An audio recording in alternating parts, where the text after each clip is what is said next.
On today's show, lots to cover here. We got some new coaching hirings. Going to go over those coaches, what it means for our Detroit Lions. David Montgomery, he speaks. We'll go ahead and determine what he says and to see if we agree with it. Amon-Ra St. talks about facing the Philadelphia's potentially week one. We're getting to that. The latest Maxx Crosby rumors, as it's always going around, and ESPN boo-boos, our beloved Detroit Lions. Let's go.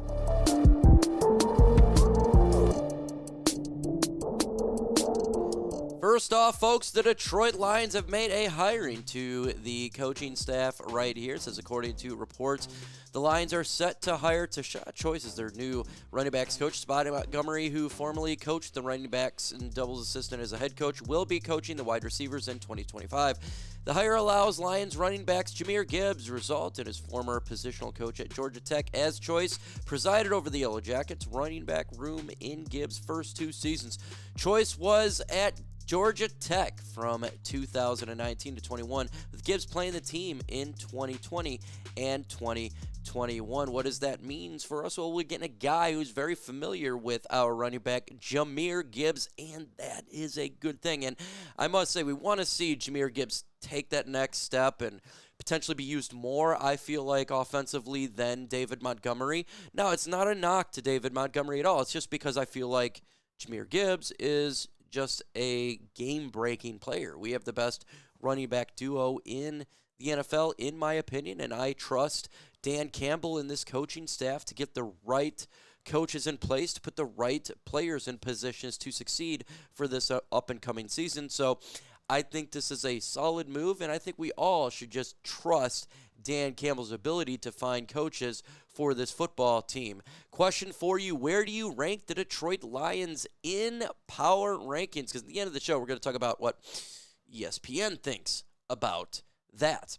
Let's go ahead and talk about David Montgomery as he speaks to the media, what he says about this season, this past season, and what he thinks going forward. He says, I think ultimately, I don't think we underestimated our opponent, but I think we were playing out of brand football, and it showed, he told Siddiqi. If we found a better way to execute, we'll get over the hump. A few more pieces here and there, and it's tie everything together, but I think we're right in the midst of being exactly where we want to be. It just hasn't happened for us yet. And I like the fact where he said right there, I think we were playing our brand of football, and it showed. And what I'm taking away from this is more of the physical running game.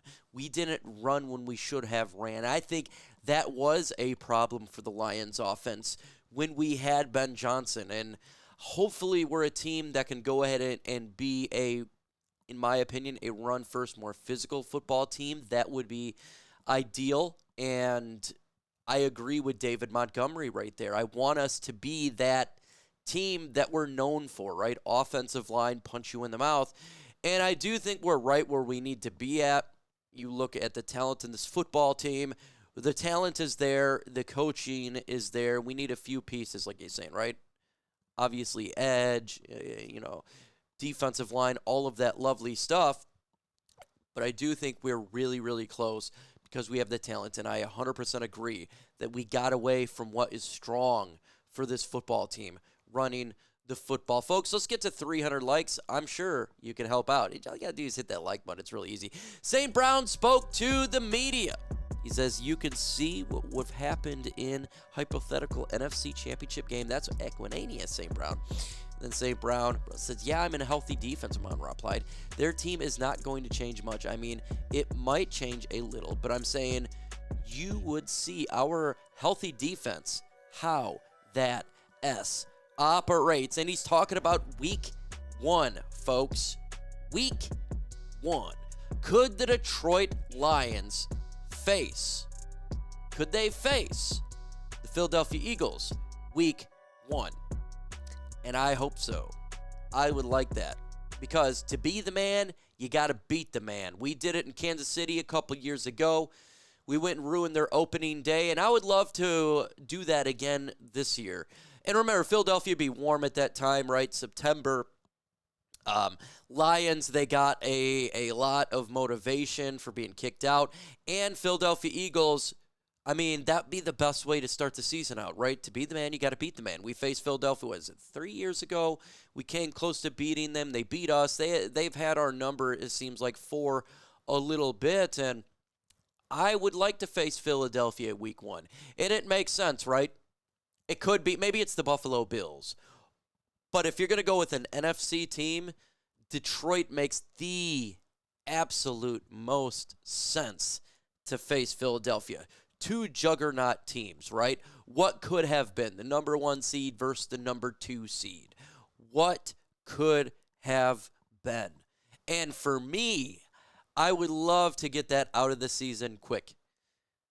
Whether we win or lose, if you want to be the man, you need to beat the man. And I always agree with that philosophy. I always agree to facing the best competition, especially for this year.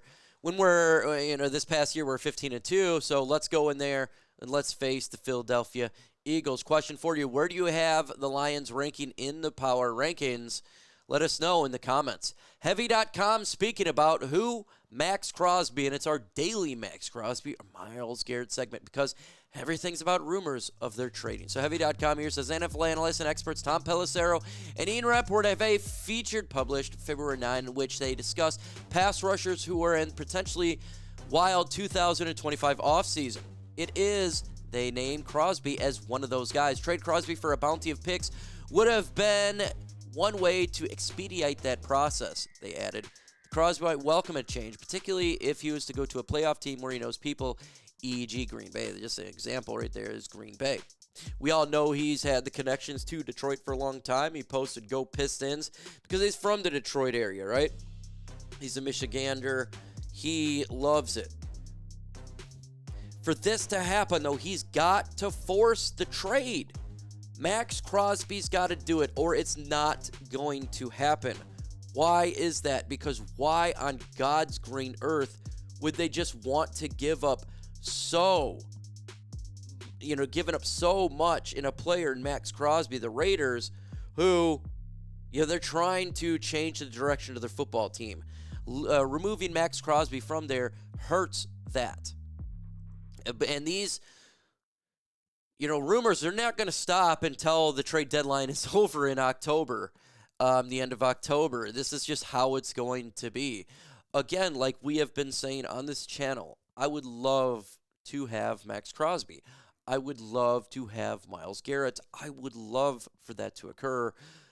It just seems extremely unlikely because I'm sure during the NFL trade deadline this past season, Lions called him up. Brad Holmes said he tried to make, the big name trades, right? And it just didn't work. They're going to want a lot. For a Maxx Crosby, I'm thinking 2 first-round picks and a 2nd-round pick, something like that. I mean, you'd have to give up a lot. It's just something that this organization has not done to this point. I'm not saying it's impossible, but they haven't done there. And then you got to think about the future contracts going forward. Because you get a Maxx Crosby, you're going to have to pay him. You got to think about Aiden Hutchinson's contract, Kirby Joseph's contract coming up. Even you got to start thinking about a little bit more of the future. Jahmyr Gibbs, right? Players of that nature that we've had on the offensive line. There's a lot that goes into it when you're trading for a premium player like a Maxx Crosby. In theory, it sounds amazing, and of all the people, I would love it. I think it would be amazing. I don't think it happens simply because two sides have to get this done. And Brad Holmes is not a person who just throws away draft picks. And again, we're a team that is at the end of the draft order, so it may even be a little bit more. You'd have to give them maybe 3 first-round picks, something like that, to get a Maxx Crosby because of where we're sitting. We're a good team. Everybody knows if you're going to trade the Lions a top-tier talent like a Myles Garrett or a Maxx Crosby, there's a significant chance it's going to be a high draft pick that they'll get in return, as the Lions are a good football team. So, to me, it's just an oddity thing. It's something that doesn't seem like it's going to happen. Love it. I would love it, but I just feel that it's not going to occur, folks. So in the comments, what do you think? Do you think that the Lions, not what you want, but what do you think? Do you think the Lions will actually trade for Maxx Crosby? Do you think they will? Why for yes and for no? Let's continue on here. NFL. They're ESPN right there. They're having a little bit of issues, thinking that the Detroit Lions are going to take that next step this season. And this is what they're saying. As for NFL offseason experts, both offering their outlook in the upcoming months and making their projections 2025 season. The latest comes from ESPN's Jeremy Fowler, who placed all 32 teams into 11 different tiers, from still major contenders to, yep, still rebuilding. The Detroit Lions were not listed as Fowler's top major contenders list, although he appears to have reserved that tier for this year's Super Bowl contenders, the champion Philadelphia Eagles and the Kansas City Chiefs. Now, look, they boo-booed on the Detroit Lions, right, Jeremy Fowler? He's saying they're not a top tier because he only put 2 teams in the top tier, Kansas City and Philadelphia Eagles. My thing to you is, who freaking cares what one person thinks, really? Who cares, honestly, what I think, right? Who cares what anyone thinks? It doesn't matter what we think. It just matters what the Detroit Lions do. I didn't expect the Lions to go 15-2 last year. I expect them maybe to go 12, 13 wins in that area. They went 15-2. We don't know until things happen. So just because a Jeremy Fowler or a Mike Kimber says the Lions are the 3rd best team in the football or the number 1 best team in the football or the 10th best team in football, whatever anyone says, it means nothing. It doesn't mean anything. It truly doesn't. It just means that that's what their opinion is. The Lions, they have the ability to kind of come up with their own venture when they go for this season. So let me know your thoughts on this video in today's news and rumors. With that said, folks, adios.